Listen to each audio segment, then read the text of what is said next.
¿entienden? En cambio, miren, lo que yo les decía, la 4, la 9, no sé por qué no está la 13 ahí, pero esas son para tirar a producir IG. Mira acá, 4 y 13, por ejemplo, miren, IG. Estas 4, también 9, para promover la renovación de mastocitos en etapa aguda. Pero bueno, uno ya sabe que interleuquina 3, la 4, la 5, la 9, la 13 de arma, ¿correcto? Y uno va viendo que, por ejemplo, se va especializando esto. Pero también tiene que tener claro, leucotrienos, que son de respuesta tardía a la alergia. Los leucotrienos típicos del asma son los cis-deinil leucotrienos. Entonces uno aprende quién es el de EPOC y los otros de asma.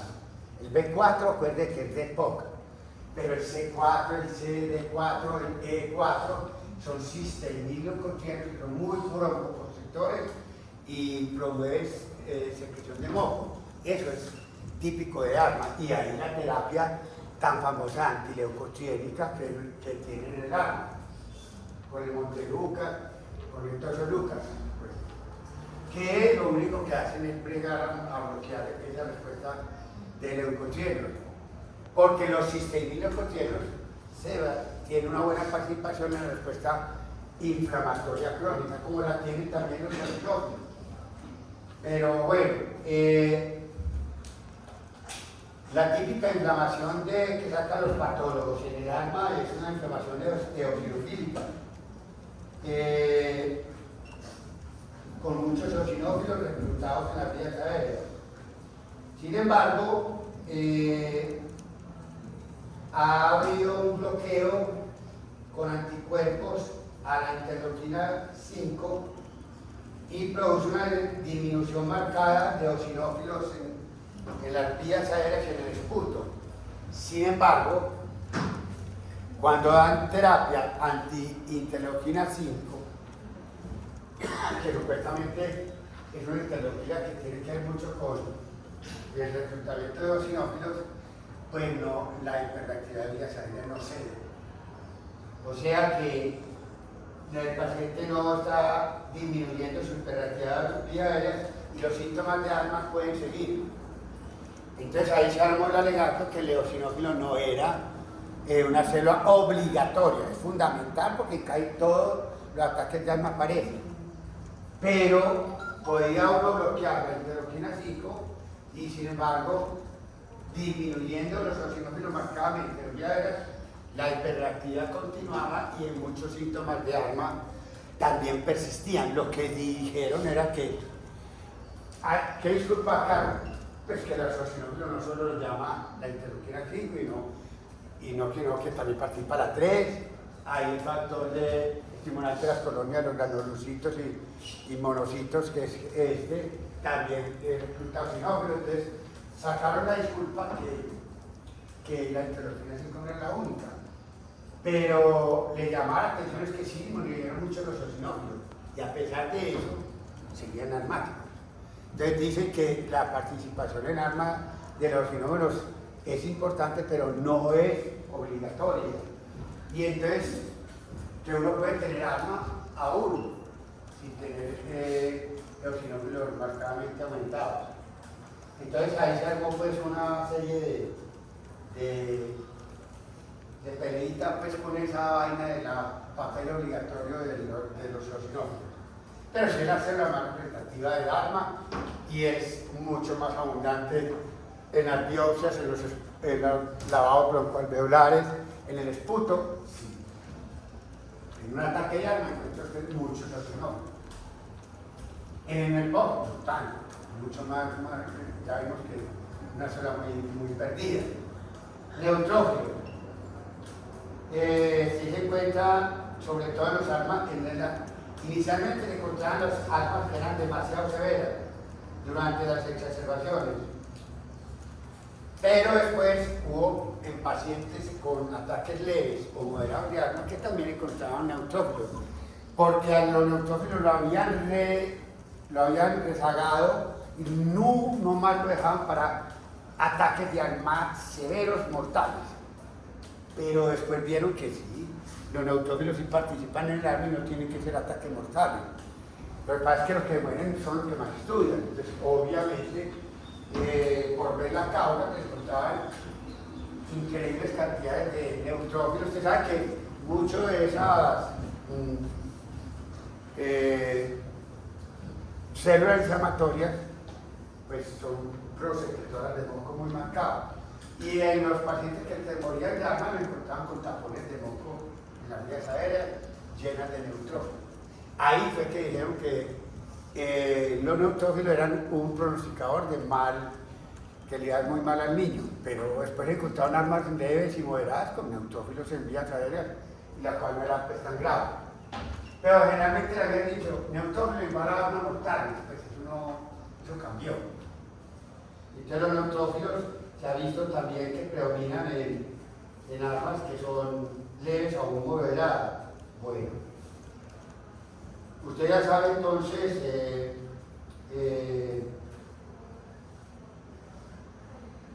bueno, aquí ya la vimos.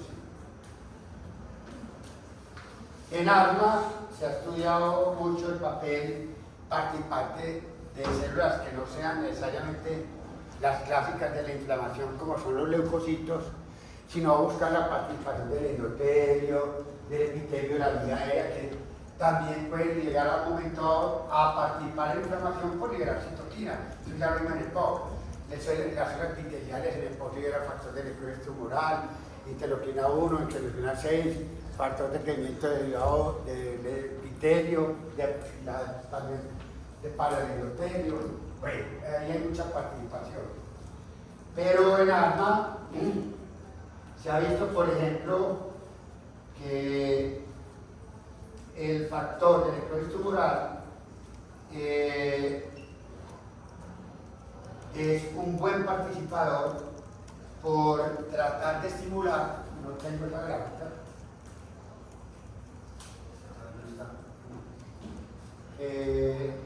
un buen participador de iniciar una activación de las células epiteliales para que las células epiteliales en asma liberen dos tipos de sustancias, quimoquinas. Una es la CCL17 y la CCL22. Usted sabe que en quimoquinas las puedo nombrar así o las puedo nombrar con nombres bien desagradables, pero con nombres propios. Acá hay dos.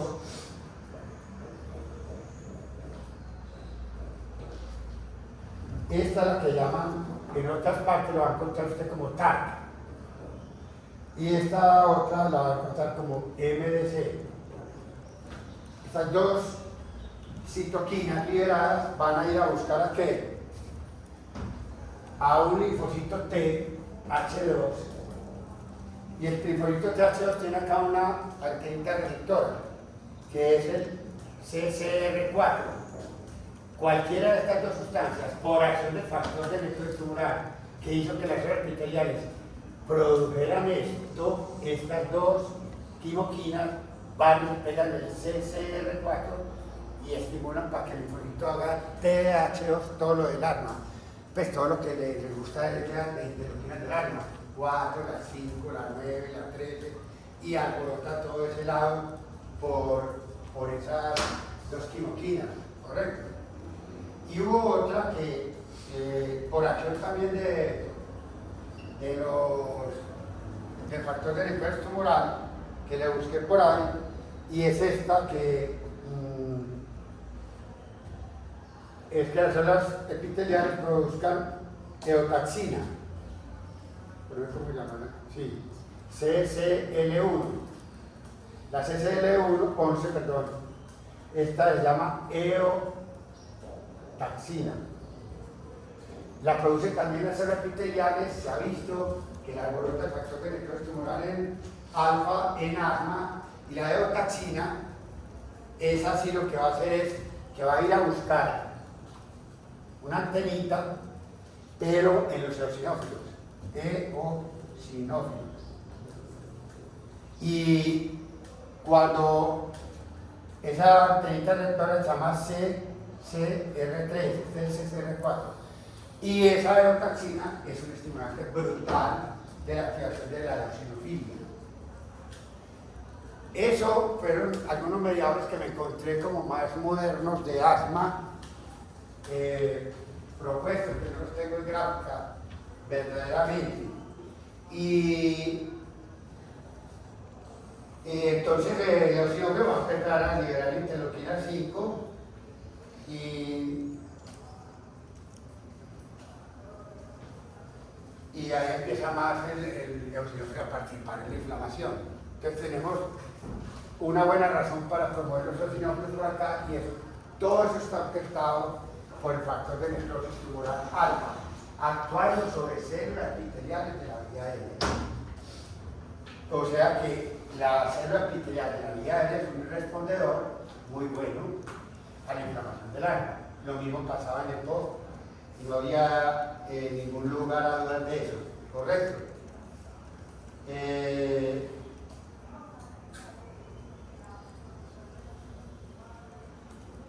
Eso es en cuanto a esas células estructurales que ve uno.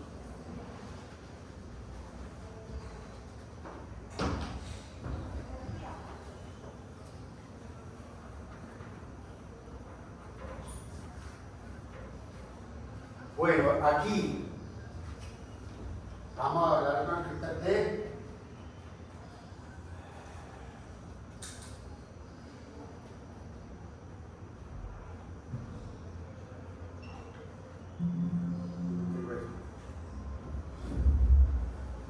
esta es la vía que se ha conocido durante toda su recorrido en base. Tenemos la fosfolipasa 2 que coge el carbono 2 de los fosfolípidos, generalmente donde está presente como ácido araquidónico, ¿correcto? Y ahí tenemos las vías de metabolismo. El ácido araquidónico coge cualquier ciclooxinasa, la ciclogenasa 1, la ciclogenasa 2. Recuerden que la ciclogenasa 2 es de inflamación, es proinflamatoria, la 1 no, y supuestamente los antiinflamatorios, no esteroideos, hay unos que bloquean mixto, los dos ciclogenasas, hay unos que son específicos de la 2, como para decirle que uno no quiere bloquear todas las prostaglandinas, porque las prostaglandinas pueden tener algún efecto beneficioso. Entonces, el intento de encontrar celecoxib y de los bloqueadores selectivos de la ciclooxidasa 2 es bloquear las prostaglandinas inflamatorias para dejar las prostaglandinas supuestamente no inflamatorias, las que uno debería tener en algunos tejidos del cuerpo libres para que puedan hacer su acción. Ese fue el intento de desarrollar en farmacología específicamente antiinflamatorios que fueran selectivos, de bloquear la inflamación y no de bloquear el otro efecto de las prostaglandinas. Supuestamente, entonces, tenemos prostaglandinas G2, H2, aquí están las derivadas prostaglandinas, somoxano, la lipoxinasa va para 5-HPT, eso libera leucotrienos y ya vemos aquí la diferenciación. Leucotrienos B4 del EPOC y estos leucotrienos que son los cistenil-leucotrienos son del asma. ¿Correcto? Esa es la diferenciación en donde se va a localizar eso. Bueno,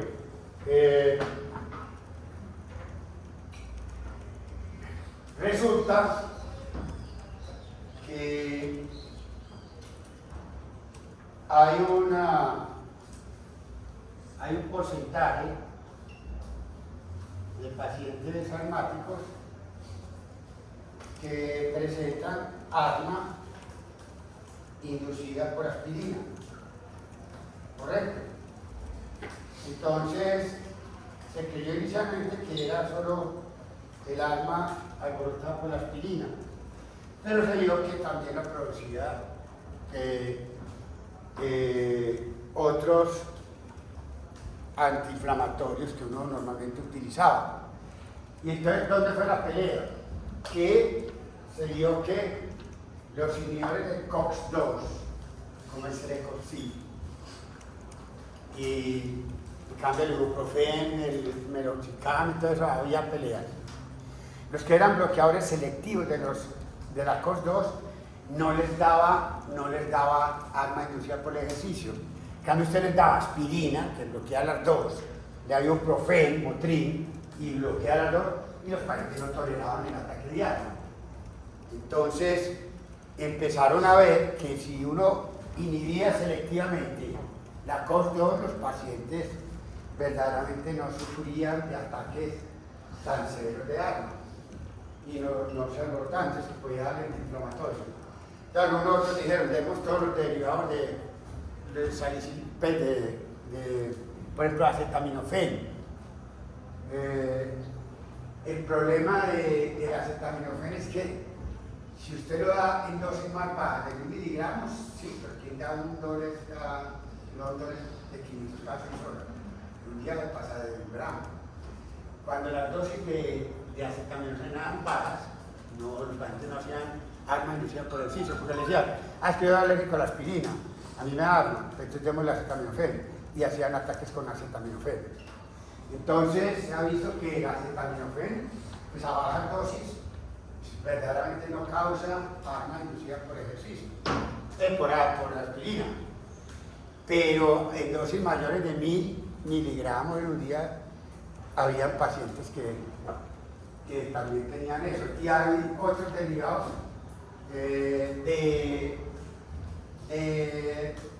tratando de evitar la aspirina y tienen el mismo problema, depende de la dosis. Lo único es que se han visto es encontrar un selectivo COX-2, selectivo, muy selectivo, está muy seguro que no le dará, que usted no puede dar un arma inducida por ejercicio.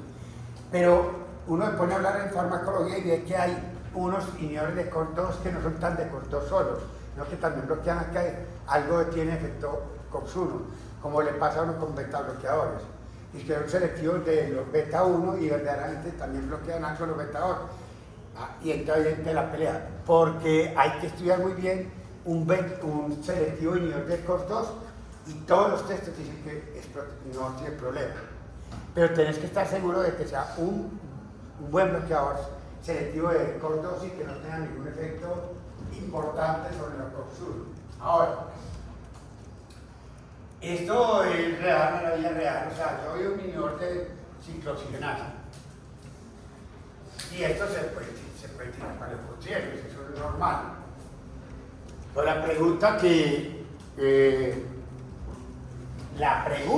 existía ahí era la siguiente: si eso le pasa, si yo me tomo una aspirina, a mí me tiene que pagar el cochero y a un asmático, porque creo que para un asmático que es lo mismo. También recibe una aspirina porque él hace reacción. O sea, si yo bloqueo acá, es muy lógico que cualquier ser humano se vaya para el otro lado. ¿Por qué el asmático entonces hace el componente de hiperreactivo y se responde al asma haciendo un ataque asmático? Eso se ha estudiado mucho y simplemente se ha llegado a decir que es una herencia genética que tiene una tendencia a ser hiperreactivos para esta vía y que simplemente usted le ofrece la oportunidad de hacerlo y lo hace y hace una gran producción de leucocielos y el otro que no tiene la genética no le da. El arma inducida por aspirina, su prevalencia es difícil decirla, pero menos del 30%. Menos del 30% presentan arma inducida por aspirina. ¿Qué es la historia de ellos? Generalmente empiezan con rinitis, conjuntivitis, una rinoconjuntivitis, y después hacen el compromiso de sibilancia cervical, generalmente con rinitis, conjuntivitis, después de darle aspirina o alguno de esos AINE, y hacen rinoconjuntivitis y después hacen el ataque de asma, que en algunos es muy peligroso. Alguna gente puede llegar incluso a la muerte.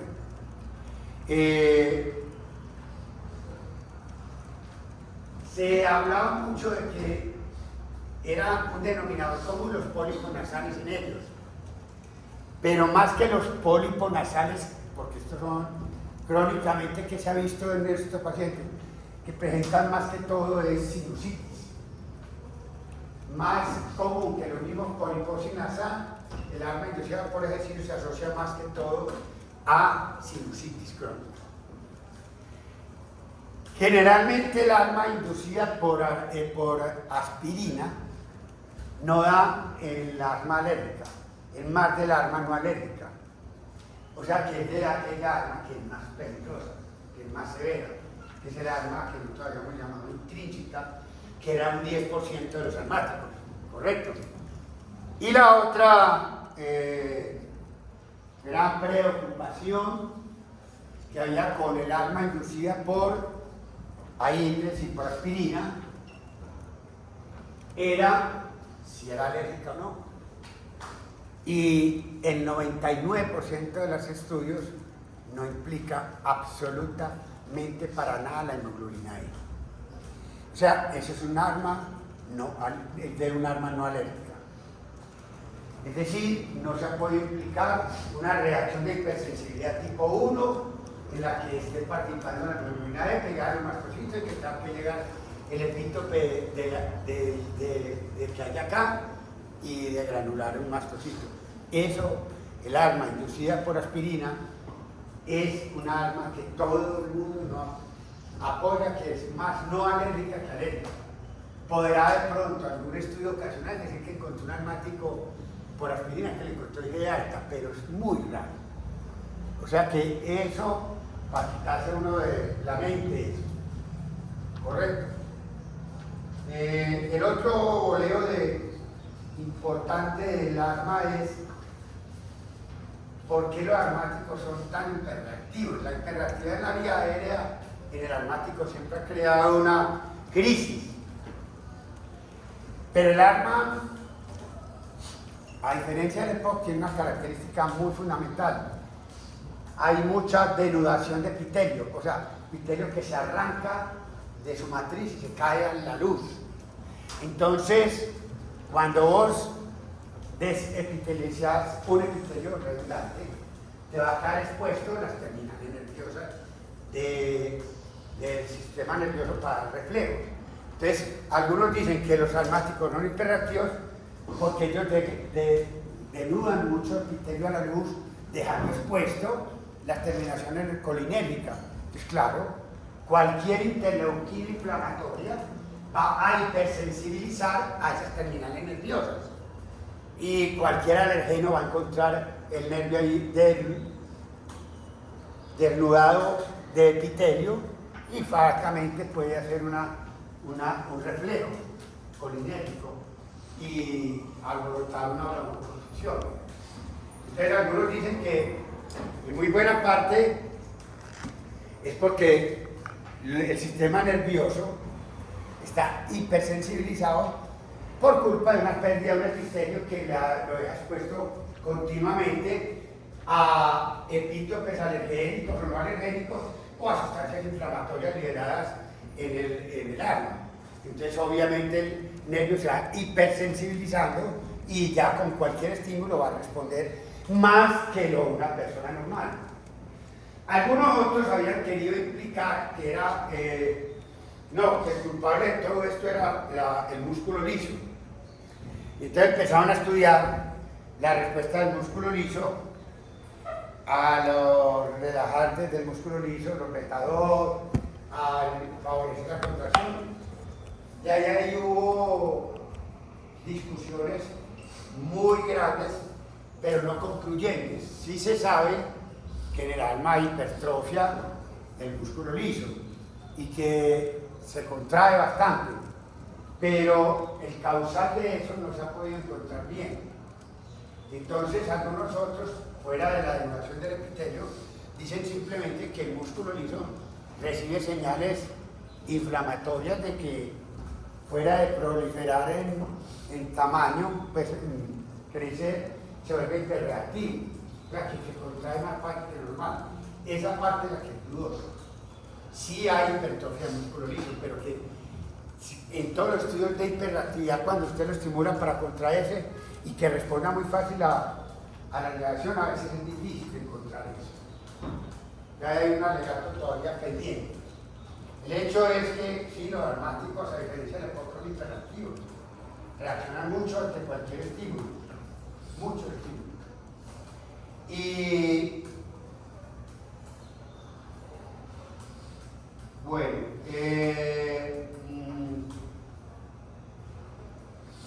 la pérdida de barrera es fundamental para penetrar los alergenos y lo que sea. También se ha visto que hay una pérdida de enzimas que normalmente degradan los mediadores inflamatorios en las vías aéreas. Entonces se han estudiado, por ejemplo, endopeptidasas neutras, se han encontrado disminuidas en las vías aéreas del asmático y no en el POC. Entonces, la otra teoría es que el epitelio inflamado no libera buenas enzimas, pierde enzimas que normalmente son antiinflamatorias. Entonces, una teoría, el epitelio se degradó, dejé expuesto la terminación nerviosa. Otra, independiente de eso, dice lo siguiente: no, el epitelio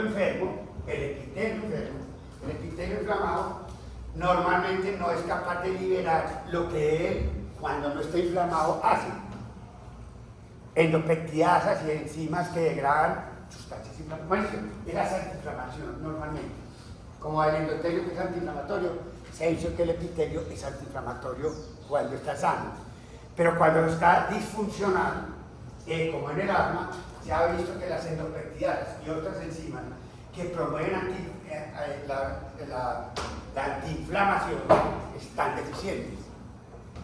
Y otra teoría salió después a la luz. Dijeron, eso está muy bien por ahí, pero le voy a decir otra cosa que sería muy importante para que usted la tenga en cuenta. ¿Por qué no hablamos del factor relajante derivado del epitelio? El factor relajante derivado del epitelio es una propuesta que siempre ha habido. Que el epitelio normalmente es como liberar como si fuera un oxionítico, ¿me entiendes? Nadie se ha atrevido a decir quién es, pero dice que el epitelio normal libera un factor relajante derivado de ese epitelio que relaja la vía aérea, que en el asma estaría deficiente.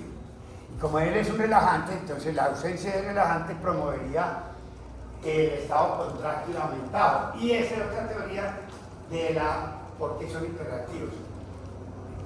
La otra es simplemente que la terminal nerviosa está expuesta por derivación del epitelio a la sustancia inflamatoria. Y la del músculo liso, que es peleada, pues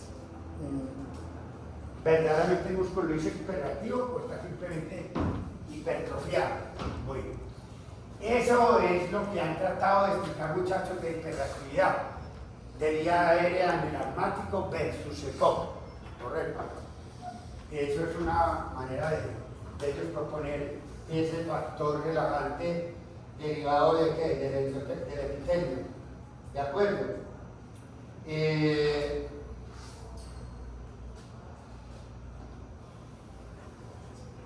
Fibrosis, remodeling. En todos los asmáticos la membrana basal está engrosada, debido en unos más, en otros menos, a fibrosis subepitelial y depósito de colágeno tipo 3 y 5 debajo de la membrana basal y está asociado con infiltración marcada de eosinófilos. Obviamente, liberando factores de crecimiento como factor de crecimiento transformante beta, que está implicado en el remodelling. Bueno, en los ataques más severos, en los pacientes asmáticos más severos, fuera de eso hay fibrosis dentro de la pared de la vía aérea, hasta incluso tirarse hasta la parte donde haya cartílago. Pero son ataques de asma, pues son asmáticos muy comprometidos. Un asmático como tal se supone que hacen depósito de colágeno 3 y 5 ahí, debajito de la membrana basal, pero el resto de la pared es respetada, ¿correcto? El problema es que cuando el asma se vuelve muy severa, eso se va haciendo más agresivo.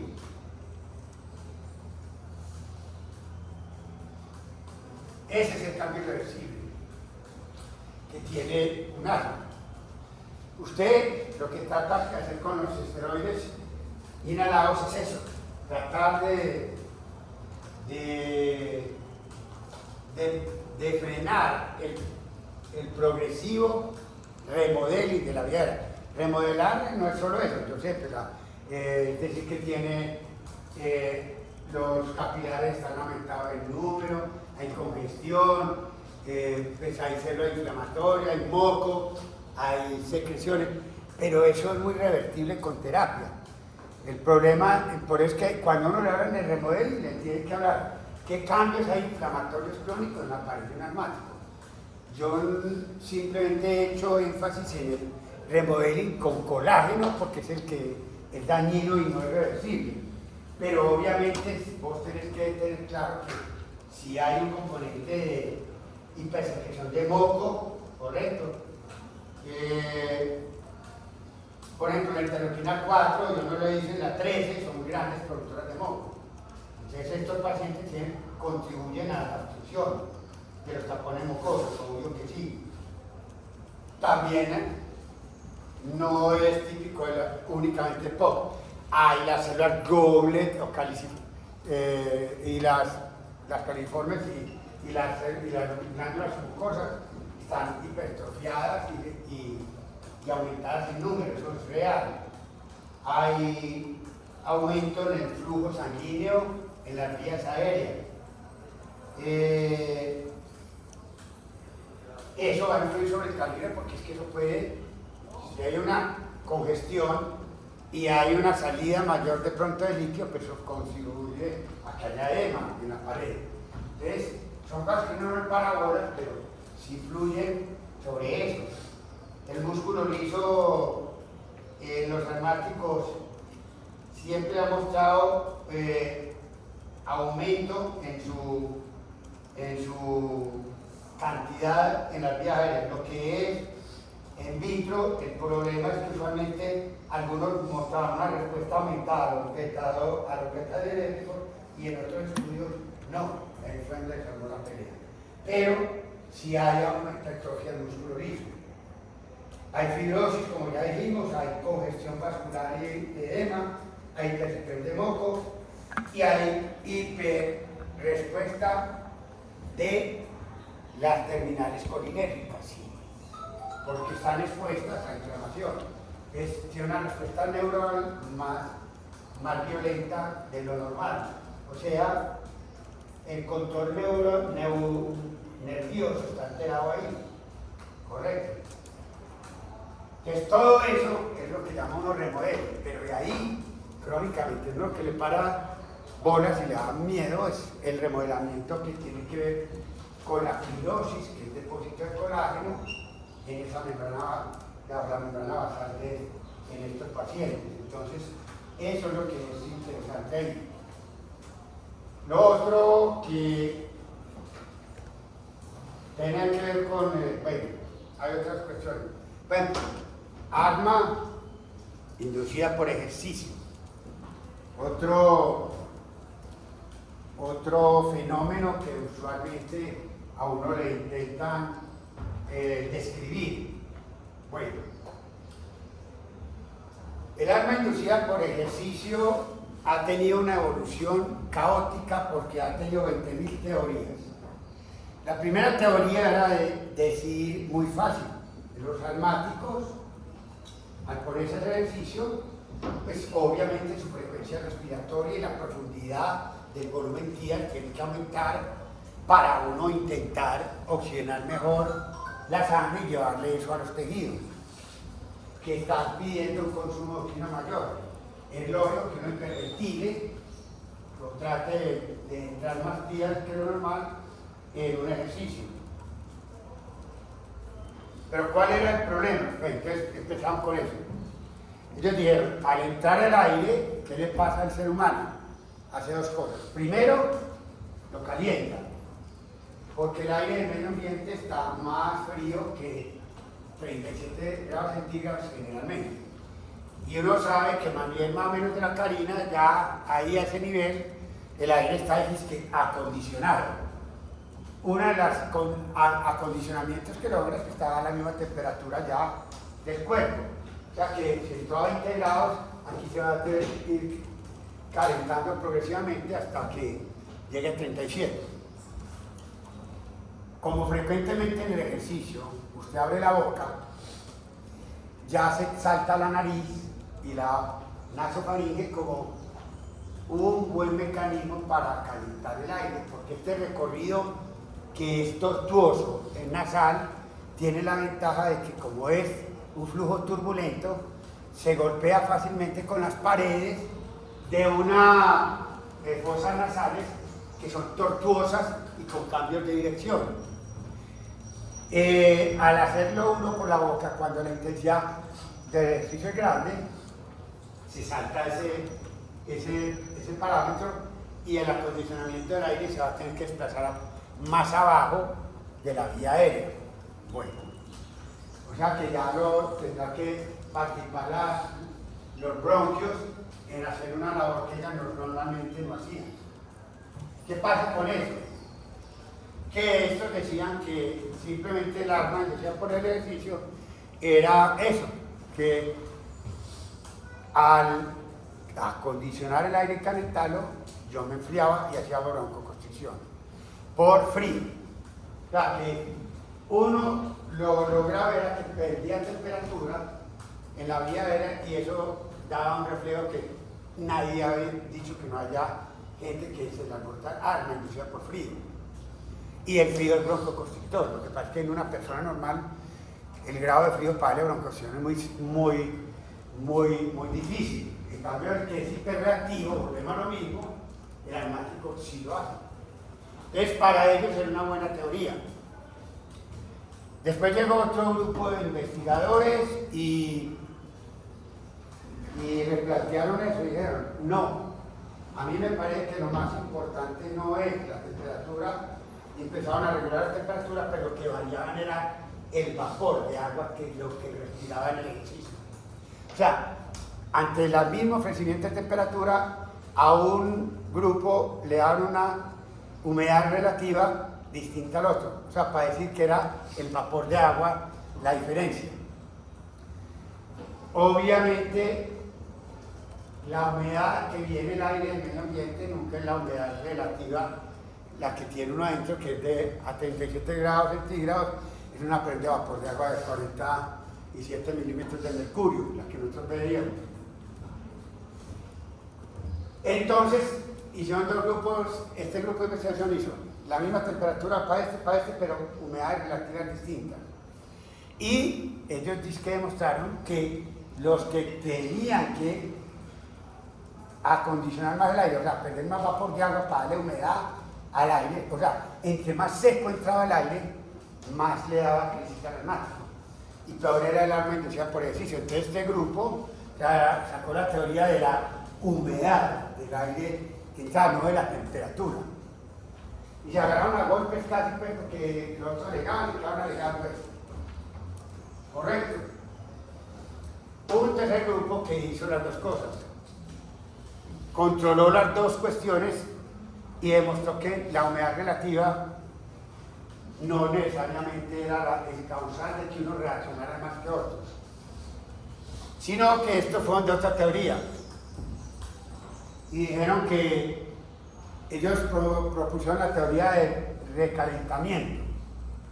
Ellos decían, durante el ejercicio yo pierdo calor en la vía aérea y simplemente si freno de hacer ejercicio como lo frena uno en un momento dado, correcto, hay un rebote de vasodilatación después del ejercicio, se recalentó. En la vía aérea, cuando estaban haciendo el ejercicio, estaba en vasoconstricción, ¿no? ¿Me entiende? Por el frío, por estar perdiendo calor ahí. Y simplemente que cuando frenaba el ejercicio, yo recalentaba la vía aérea, volvía, y en el asmático era demasiado claro que el recalentar, aumentar tanto el flujo sanguíneo, lo aumentaba más que las personas normales, hacía la inflamación, sacaba un líquido. Bueno, esa se llamó tercera teoría del recalentamiento. Verdaderamente no se ha podido comprobar cuál de esas teorías verdaderamente es la responsable de todo eso, pero el hecho es que sí se ha visto que arma inducida por ejercicio existe, y que la teoría que han sacado, están estudiando ahora, es que el ejercicio es un estado inflamatorio, es una inflamación. Entonces los alemanes están tratando de encontrar leucotrienos en arma inducida por ejercicio, para ellos demostrar que esto es un estado inflamatorio. Ellos dicen el ejercicio es un estrés, y ese estrés libera leucotrienos, entre otras cosas. Entonces ellos están tratando de demostrar con antileucotrienos si pueden disminuir la reacción inflamatoria. Pero por lo menos han encontrado leucotrienos sanos en los deportistas asmáticos que se prestan a estudio. Ellos dejan de entrenar y se les quita eso, o sea, se les baja todo ese estado proinflamatorio. Entonces dicen, para mí el ejercicio es un problema de inflamación y con un trasfondo genético. Entonces ya están bregando a juntar la inflamación con estudiar genes específicos que se ven más. A ver, los asmáticos inducidos por ejercicio les estudian los genes para compararlos con los que no hacen arma inducida por ejercicio, para ver qué genes tienen distintos, para empezar a implicar que eso tiene un trasfondo genético. Ahí van, en eso van. El hecho es que el arma inducida por ejercicio también es muy claro, no es alérgica, no está mediada por IgE. Eso no es un arma verdaderamente en la que usted diga que está implicada la hemoglobina E y que sea tópica. Ni el arma inducida por aspirina ni esta tampoco. ¿Correcto? Bueno, eso sí es una cuestión vista. Ahora,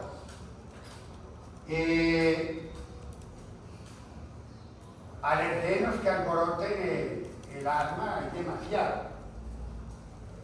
De esos, todos los que son derivados del polen, ¿correcto? Granos del polen, que son estructuras, esas son las estructuras reproductivas masculinas de las plantas. Una manera de escribir que es un polen. Pero bueno, dentro de quién está el polen, ¿por qué a preguntar? La verdad es que aquí no tenemos casi eso. Todos los que son malezas y todos los que son gramíneas son motivo de dar alergia. ¿Correcto? Y la gran mayoría del polen se vierte en las mañanas, en las madrugadas. Pero en donde hay grandes corrientes de aire no puede viajar kilómetros, entonces eso puede dispersar una contaminación en sitios donde uno no esperaba que pudiera haber polen como causal de asma. Los árboles también, cada género produce un polen morfológicamente distinto. El eucalipto, los pinos, todo eso es simplemente para uno estar pendiente que el medio ambiente tiene fuente aeroalergénica muy importante, y eso son derivados polínicos, malezas, gramíneas y los árboles. De eso encuentra usted lo que quiere de variedades. Pero aeroalergenos muy importantes en armas son los micógenos, los hongos. Y los hongos tienen una ventaja, es muy bien en cualquier lado. Lo único para matar hongos es las alturas, pero el resto se acomodan fácilmente a contaminar cualquier cosa en la casa. Y la humedad, que son el terreno predilecto de ellos. Eso hay que tenerlo muy en claro porque es un motivo frecuentemente de no tenerlo en cuenta como aeroalergeno. Si ya había un clase de hongos, eso no hay que hacerlo nada. Bueno,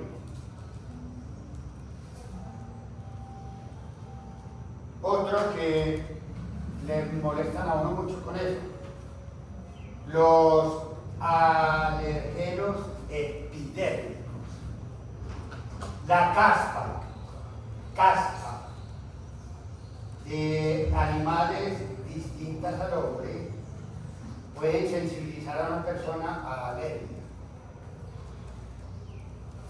La caspa es definida como una escama epitelial, es que no es el pelo del gato ni el pelo, es la caspa lo que es alérgica. ¿Está demostrado? Entonces, la caspa, que es de escamación epitelial, es lo alergeno. Bueno, entonces usted puede estar alérgico a una cabra, una oveja, lo que sea. No es específico de animales solo domésticos. Se cuida cabra, calidad, eso, factible, que no hay problema con eso. Bueno, hay gente que hace muy alérgica a eso, pero a ver, a veces es más grave quitarle a un niño, un perro o un gato, que porque le da estrés, se le da ataque de alma. Entonces a veces, para tolerar eso, pues le dan se le aconseja que no duerma pues, en el cuarto así, y pues le dedica alguna terapia para evitar la desgranulación de mastocitos o algo así. Pues porque se ha visto que a veces quitarle un animal doméstico a un niño eso es más peligroso que cualquier otro, le da más ataques de alma por estrés. Pues lo quería mucho, que no lo dejan de leer, está en la crisis, y ahí se están botando los ataques de alma más. Usted la como maneja eso, pero hay, a veces es más grave quitarle esa exposición clara que otra cosa. Entonces, téngalo en cuenta por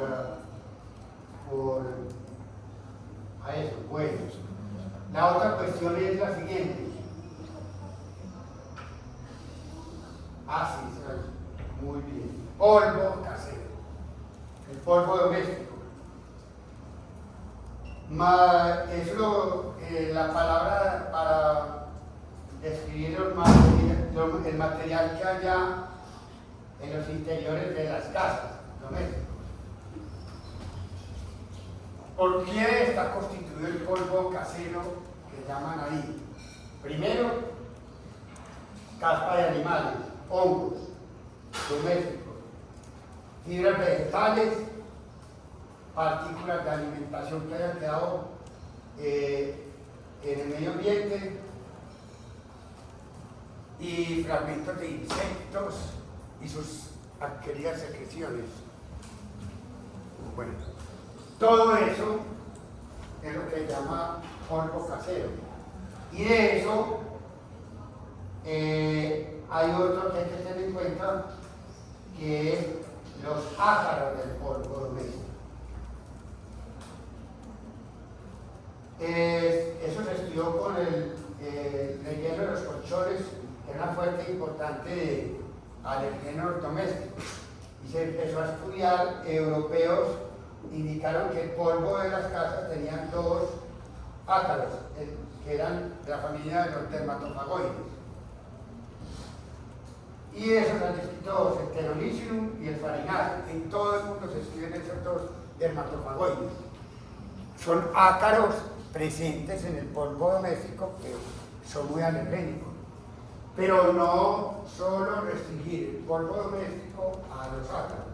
Están los ácaros, está todo lo que le digo y demás que puede haber.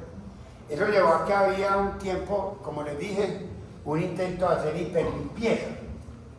Entonces, quitaban todas las almohadas, los colchones, o dejaban eso prácticamente durmiendo uno en el piso, lavaban las cortinas 3 veces por semana. Eso no está justificado verdaderamente. Hay que tener una limpieza normal, pero no hiperlimpieza, que eso no le ha dado ninguna ventaja a eso. Bueno, hay cosas en alma que son interesantes, que es lo que nosotros vemos. Por ejemplo, para el diagnóstico de asma, a veces le mandan a los niños pruebas alérgicas a la piel. Las pruebas en piel. Ahora, ¿qué utilización tiene esto?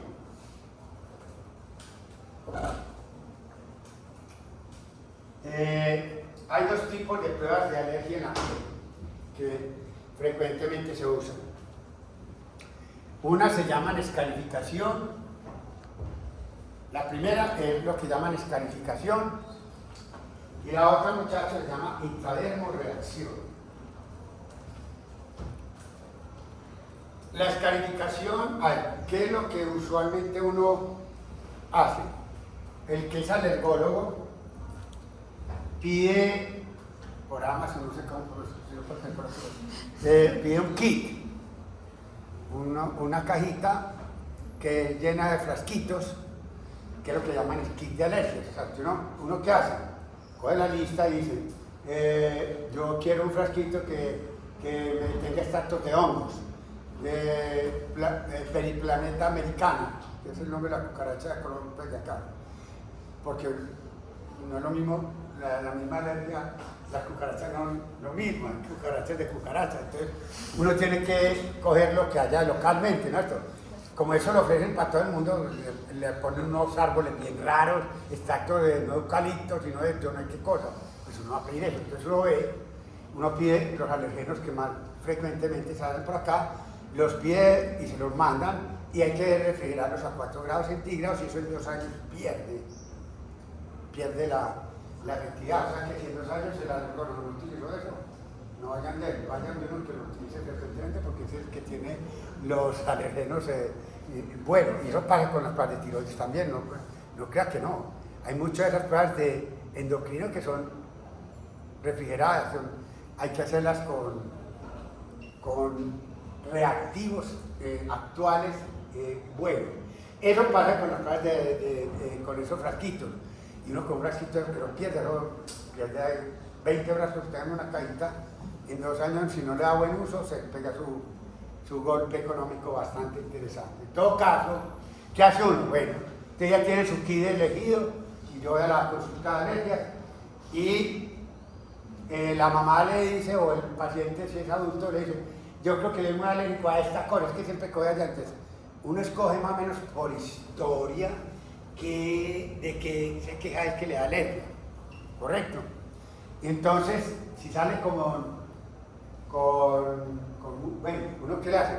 Primero, le hace unas dosis bajas, que es lo que llama la escarificación. Lo acuesta y le hace rayones en la espalda, escalas, no le llama escalas, no lo va a penetrar, pero le hacen un glucógeno, porque no está alisando, simplemente unas rayitas, ¿correcto?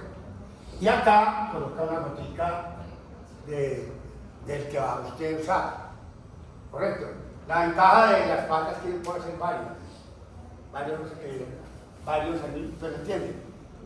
Le da una oportunidad de hacer 10, 12, pero separadito, porque esto uno tiene que esperar, uno pone una gotica, primero tiene que colocar una gota de salida, para eso usted no tiene, ¿cómo se llama esto? Que uno hiperreactivo, ¿cómo se llama esto? Que le hace uno, lo toca él mismo, se enrojece, bueno, pues que es hiperreactiva la piel simplemente por mecánica, pues uno coloca la salina, le hace el rayón y lo deja ahí, no reaccionó, y se quedó igual la gotica de salina, o sea que no tiene esa tendencia a hacer eso cuestión normalmente, porque no es hiperreactivo, hemos dicho a eso, porque estas pruebas de escarificación lo que está buscando es atopia, este no es otra cosa, está buscando esa alergia, IgE, esta sí son para IgE, pero ojo, estas pruebas que son para piel, lo único que indican usted que es atópico, por no decir que es reumático, un rinítico alérgico que no sea asmático le puede dar pruebas por en piel, y no tiene nada que ver.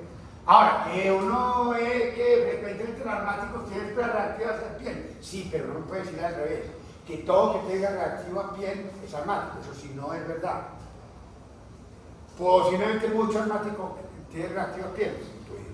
Bueno, entonces uno echa la gotica ya y espera 20 minutos. Y a los 20 minutos viene. Entonces eso, a uno busca en un texto y lo que busca uno es si hay abón, que es roncha, y el grado de enrojecimiento alrededor del abón. Y uno mide por el diámetro, le va diciendo la intensidad de la alergia a eso. No sé, si es de tantos milímetros es una cruz, dos cruces. Bueno, ya es muy del que trabaja en alergias. Uno tiene manera de medir eso, ¿me entiende? Uno mide el tamaño de este diámetro y a eso le dan crucecitas de alergia y grado de severidad. Hay unos que si usted pone esto, se quita esto, se traba, pero no tiene que ser preparado, porque ya no sé quién es el que hizo la roncha, este o este, ¿me entiende? Y el reconocimiento, muchas veces la voz no importa, sino que alrededor de la voz hay una zona eritematosa, y si se para para acá, yo quiero tener problemas. Entonces, a los 20 minutos uno lee cuáles dieron positivas. Pero la dosis que se da en intradermoreacción, porque uno diluye los frascos que le mandó, que consiguió en Amazon, donde sea, uno los diluye. No, me dejó dudas, hubo dos que me dejó dudas. O hay tres que le dejaron dudas. Borderline. ¿Qué hago? Cojo esta parte de acá y hago intradermoreacción. Cojo una gotica, cojo una concentración más grande del antígeno y lo inyecto intradérmico. Hago una bolsita, hago una rochita acá, debajo de la piel. Eso es intradérmico. Una intradérmica coloca así, lo ve, inyecta y cuando forme la bombadita, pues ya, otro. Y espera 20 minutos. La intradermoreacción se deja para los casos que son muy dudosos. Y generalmente no puede ser mucho, porque es que aquí no cabe mucho. No puede hacer 1,20 pues. Por eso uno ataca con escarificación y las dudas las hace con intradermoreacción. Y además la intradermoreacción es un poquito más agresiva y puede haber más reacción sistémica. Entonces, nunca un alergólogo debe hacer esto en una parte donde no haya un servicio de urgencia. Porque, pues, generalmente de 100 habrá uno que medio le presente el cuerpo raro, pero cuando le presente lo demandan, porque puede haber una reacción severa. Hay gente muy alérgica, hay gente muy atópica y hace una reacción demasiado agresiva y puede complicarse, o morirse, puede darle uno puede ir para una prueba de alergia, salir muerto o bien complicado, no es bueno, usted no puede escapar. Eso debe tener un servicio de reanimación por si acaso va a haber alguna complicación rara, pero no puede existir. ¿Qué es lo que usted tiene que saber de esas pruebas de alergias? Lo que dijimos. No es diagnóstico de asma, es un diagnóstico de atopia, que puede presentarse en asmáticos o en rinitíticos alérgicos y que simplemente indica hipersensibilidad inmediata, que la piel la manifiesta. Puede hacer rinitis alérgicos, puede hacer asmáticos y puede hacer gente que no es eso, un dermatítico atópico. Entonces, eso es muy distinto al asma inducida por ejercicio y es muy distinto al asma inducida por aspirina, que en esas dos no hay componente alérgico claro, sino que vista desde otro punto de vista. Bueno, correcto. Para el diagnóstico de asma, hay gente que ha propuesto que, por ejemplo, se haga para hacer el diagnóstico, yo tenga que utilizar medición de hemoglobina en sangre. No. La hemoglobina E se mide en sangre en los asmáticos que son complicados, porque en ellos está muy posible que la terapia sea difícil. Y en esos casos sería importante uno poder proponer que sea un arma refractaria. Y en esos casos especiales, usted trataría de usar terapia antimoglobina E, que es el omalizumab, es el que usan por ahí, que es un bloqueador, un anticuerpo bloqueador que neutraliza la IgE circulante, libre, no la que está pegada a los mastocitos. Eso bloquea la IgE circulante. Entonces, generalmente el neumólogo o el que sea, porque ya son casos de pacientes que son muy refractarios, entonces usted le exige la EPS que usted le mida niveles de hemoglobina IgE, porque como es tan caro, usted tiene que demostrarme que está muy alto. Y ya ha demostrado que tiene IgE muy alto, que no ha servido beta 2 de terapia crónica con ni esteroides inhalados, le ha metido leucotrieno, antileucotriénicos y no mejora. Después de uno demostrar que eso ha fracasado, bueno, ahí se pelea con la EPS y eso mínimo, se le tiene que esperar 3 o 4 meses uno dándole terapia anti-IgE para ver los resultados. En algunos la respuesta es muy buena, correcto, pero esos ensayos deben ser dado mínimo ensayos de 3 a 4 meses de terapia para mostrar un efecto beneficioso. El omalizumab, ustedes lo vieron en el fármaco, eso se da por inyecciones subcutáneas, correcto. Cada 2 o 4 semanas le ponen una subcutánea y tal, listo.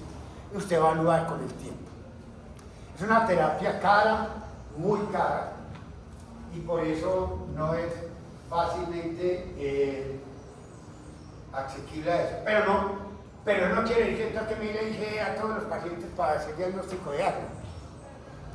Tampoco es necesario que usted tenga que buscarle que cada eosinófilos altos para el diagnóstico de algo. Correcto. No es obligatorio que tenga que hacer el prueba de piel, usted gracias a eso no. Rayos X de tórax. Los rayos X de tórax en arma no le ayudan como arma casi nada, ayudan a descartar otras enfermedades, una falla cardíaca, un problema pulmonar adicional, pero generalmente los rayos X en arma no mostrarán hiperinflación si tiene un ataque agudo y no más. Y de pronto tiene una complicación porque le dio una infección bacteriana que haga una neumonía, porque casi siempre las infecciones son virales. Entonces, los rayos X son más que todo buenos por lo que descartan otras cosas. No hay necesidad de que todo paciente hemático le toque una radiografía porque se descuadró. Uno rayo X no hay obligación de hacerlo. Ni medir entonces exactos los niveles de IgE total como decíamos. Bueno, dos cosas que son interesantes.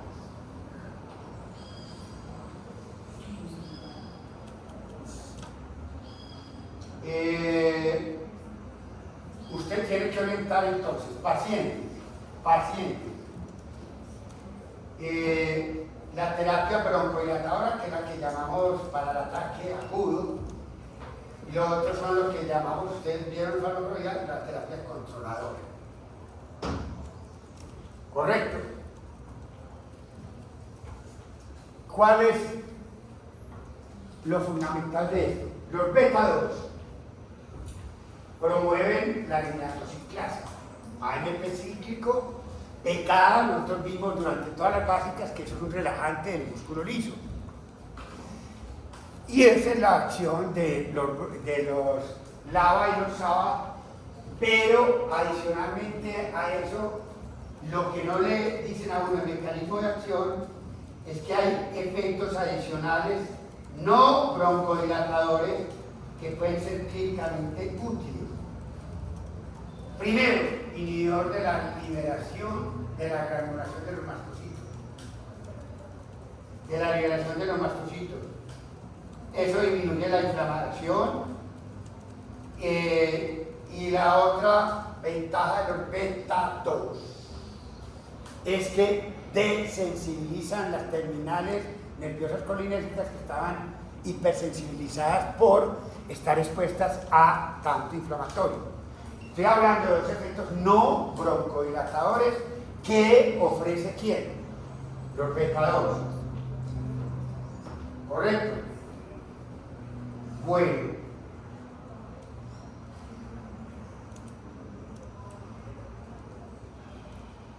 Las células inflamatorias se han estudiado en asma, las células inflamatorias, y vieron que expresaban un número de beta 2 receptores en menor número. Ya, las células inflamatorias se enfrentaron menor número de beta 2 que las células no inflamatorias, pero rápidamente hacían down regulation apenas le daban agonistas beta 2. Primero, las células inflamatorias le encontraron receptores beta 2, menor número que las no inflamatorias. Y segundo, si usted le daba terapia broncodilatadora beta 2, hacían down regulation de receptores. ¿Para qué viene eso? Que yo no tengo por qué darle farmacología. Le estoy tratando de justificar por qué los beta 2 no son antiinflamatorios, porque no responden. Las células inflamatorias no tienen receptores beta 2, los tienen down regulados, down regulation, down regulation, down regulation. En cambio, los esteroides inhalados no les pasa eso. ¿Qué diferencia tan raras, no? Usted ya sabe que el beta 2 no es antiinflamatorio. Esa es la razón de la poca respuesta por dar beta 2 de larga acción. Crónicamente, usted no está evitando la inflamación. ¿Qué tiene que hacer? Esteroides juntos con ellos. Porque estos son muy buenos broncodilatadores. Porque dilatan a quién? El músculo liso. El músculo liso no se considera que es la célula inflamatoria que estoy hablando que tiene tan regulación de los receptores. Pero entonces tienes que aplicarle algo que verdaderamente desinflame. Entonces, volvemos a insistir. Que quede claro, las células inflamatorias expresan números pequeños, cantidades de beta 2, pero son rápidamente down regulados por los agonistas beta 2, en contraste con los corticosteroides.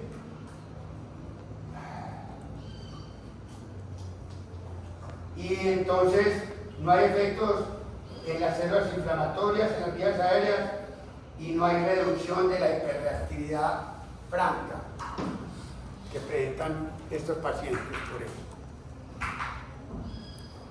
Lo único es que actúan algunos efectos de las células colinérgicas y eso le ayuda a actuar un poquito en el componente hiperreactivo. Bueno, entonces eso está claro. Segundo,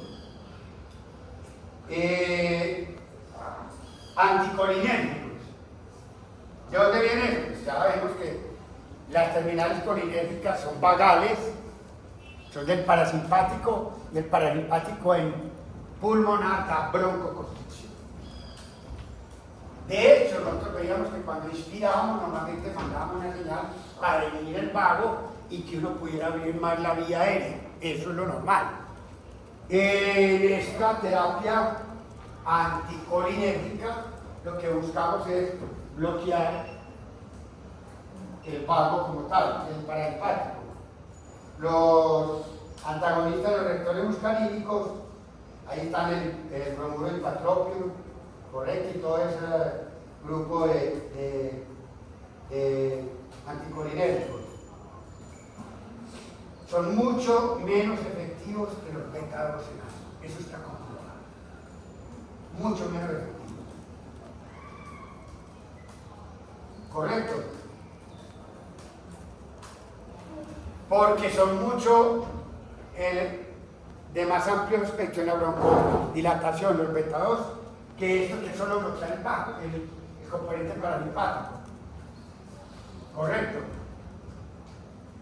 Entonces, si usted ve, se propone que estas terapias anticolinérgicas las deje uno para aquellos casos en que no haya seguido primero con los que uno normalmente confía, que son los beta 2 para broncodilatar. ¿Correcto? Eso en cuanto a mecanismos o modos de acción que nosotros ya habíamos enunciado que los betados tenían algún efecto adicional. Bueno, a ver qué tengo por acá otras acotaciones. Fisioterapias, el asma también, pero no, eso no lo puedo.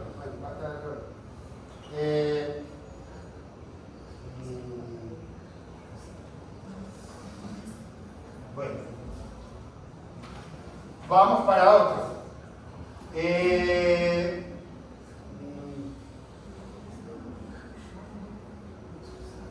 Conclusión, los anticolinérgicos acá siempre los usan como broncodilatadores adicionales en pacientes que el asma no ha sido posible controlar con beta-2 e esteroides inhalados.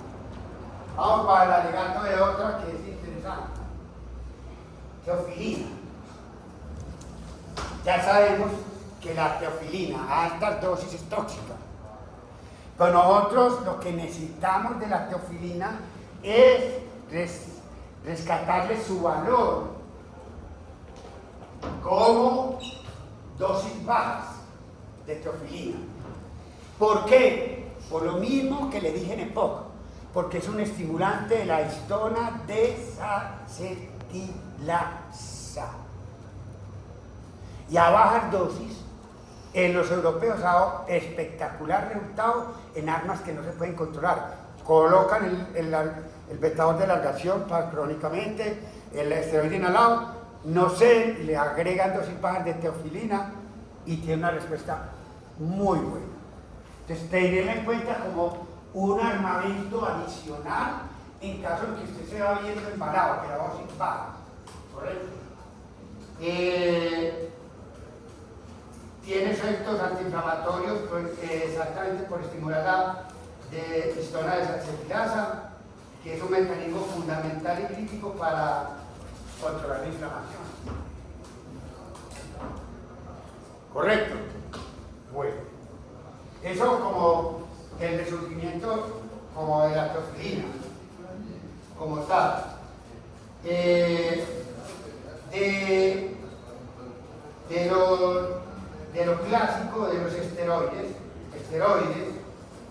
inhalados, bloquear los factores de transcripción empezando la vía para inflamar. El factor nuclear kappa beta que va al núcleo, y acuérdense qué pasa, lo que pasa en el POC con el cigarrillo.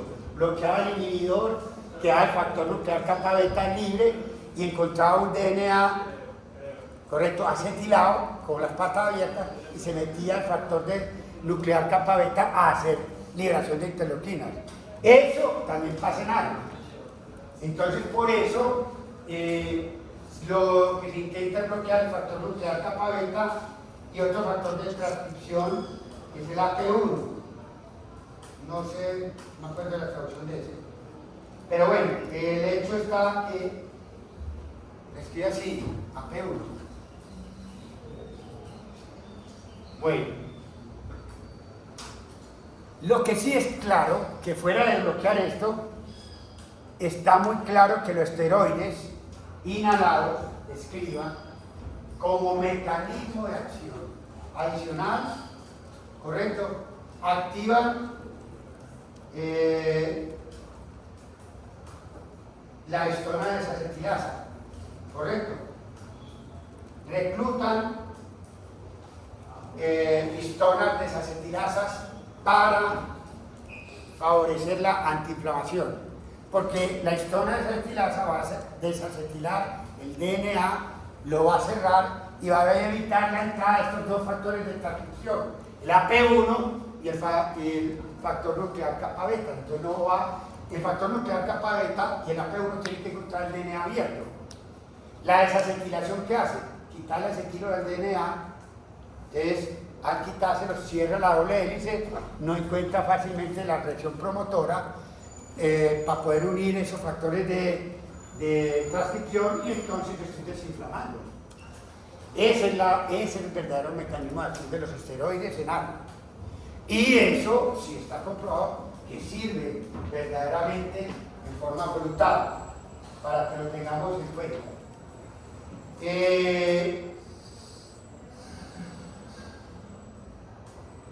Acuérdense que los corticoides sistémicos solo en casos obligatorios de necesidad, que no haya seguido usted en etapa aguda, pero ojalá eviten por los efectos de Cushing, que histéricamente sí da. Que hay pacientes que no tienen plata para una anti-IgE y están atorados en estatus asmático como hemos ahora, que chequear esteroides, jamás después. Tiene que dar esteroides, dar esteroides crónicamente hasta donde para controlar eso y a las dosis más bajas para que el Cushing sea lo mínimamente presente. Es que no todos presentan pues, un Cushing florido. Para eso hay que dar corticosteroides sistémicos en alto, lamentablemente.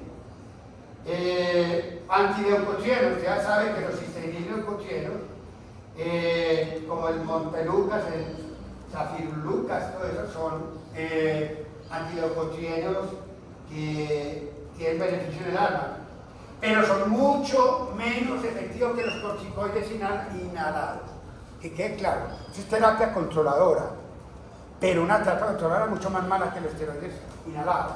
Son antileucotriénicos, pero pierden en efectividad si yo los comparo con los esteroides inhalados. Uno los da cuando está embalado, correcto, pero los utilizan como terapia adicional.